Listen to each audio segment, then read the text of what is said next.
Malam ini, kamu akan menjadi penjaga gerbang perbatasan kota. Sebuah pos kecil di antara dua wilayah. Satu penuh cahaya lampu kota, satu lagi gelap, dingin, seperti tak berpenghuni. Aku sudah bekerja di sini selama 3 bulan. Katanya, dulu tempat ini dibangun setelah banyak kecelakaan misterius terjadi di jalan perbatasan jalan lurus yang selalu berkabut. Walau musim kemarau sekalipun, tugasku sederhana.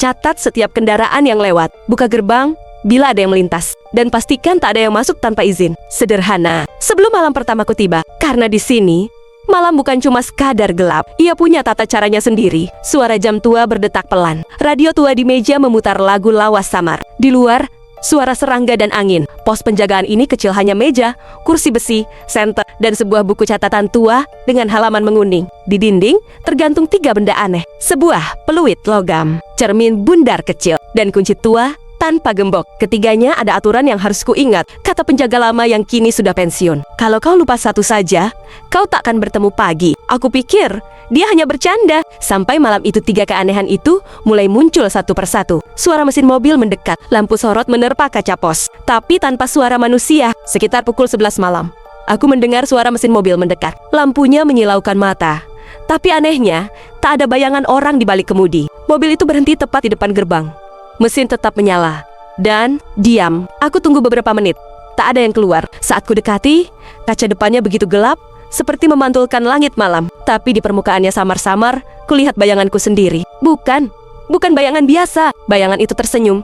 Sementara aku tidak. Aku teringat aturan pertama yang tertulis di dinding pos. Jika mobil datang tanpa pengemudi, jangan menatap kacanya lebih dari 3 detik. Buka gerbang, lalu mundur 3 langkah sebelum mobil lewat. Dengan tangan gemetar, aku buka gerbang itu perlahan. Mobil melaju pelan, menembus kabut dan menghilang di tikungan. Tapi suara mesinnya terdengar seperti napas berat seseorang yang menahan tawa. Keesokan paginya, aku melihat jejak ban yang berhenti tepat di tengah jalan, lalu hilang begitu saja. Penjaga lama bilang, kalau kau menatap kaca terlalu lama, wajahmu akan tergantikan oleh sosok di balik refleksi itu, dan kau akan terus berdiri di situ setiap malam, menunggu gerbang dibuka. Suara ketukan jendela 3 kali tok, tok, tok. Hening sejenak. Sekitar jam 1 dini hari, udara mendadak jadi sangat dingin. Radio mati sendiri, lampu pos meredup, dan dari jendela terdengar 3 ketukan pelan. Aku mengintip, dan di luar berdiri seorang wanita. Rambutnya panjang basah, wajahnya separuh tertutup, dan pakaiannya tampak seperti seragam sekolah yang sudah kotor tanah. Dia bicara lirih, suaranya seperti serak air. Mas, boleh saya numpang lewat? Saya harus pulang. Aku hampir menjawab sebelum aku teringat aturan kedua. Jika seseorang meminta izin lewat, jangan bicara. Ambil peluit di dinding dan tiup 3 kali. Tanganku gemetar, tapi aku lakukan. Peluit itu mengeluarkan suara nyaring, dan wanita itu berhenti bicara. Dia menunduk, lalu perlahan berjalan mundur ke kabut, hingga menghilang. Setelah itu, udara jadi hangat kembali. Tapi di kaca jendela, ada bekas sidik jari kecil bukan milikku. Penjaga lama bilang, kalau kau menjawab iya, maka wanita itu akan mengucapkan terima kasih. Dan keesokan paginya, pos penjagaanmu akan ditemukan terbuka lebar. Kursi bergoyang pelan, dan tak ada yang tahu kemana kau pergi. Suara kabut mendesis. Langkah kaki samar di luar. Detak jam terdengar pelan dan berat. Menjelang jam 4:30 pagi, kabut turun tebal dari arah kota. Dari jauh, terlihat bayangan-bayangan orang berjalan perlahan. Ada yang menyeret koper, ada yang menggandeng anak kecil, ada yang menuntun sepeda. Aku refleks ingin memanggil mereka, mungkin warga yang tersesat. Tapi di buku catatan, tulisan tangan penjaga lama berbunyi saat kabut turun dan mereka datang. Jangan tanya siapa mereka.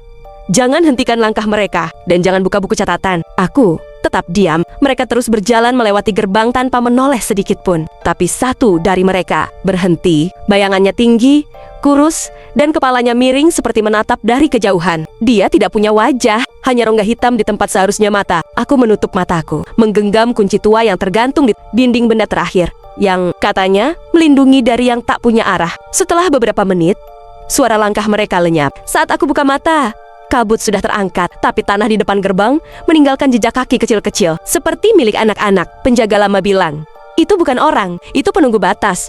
Arwah yang belum tahu mereka sudah meninggal. Dan jika kau menatap salah satunya terlalu lama, mereka akan mengira kau bagian dari mereka. Suara ayam jantan samar.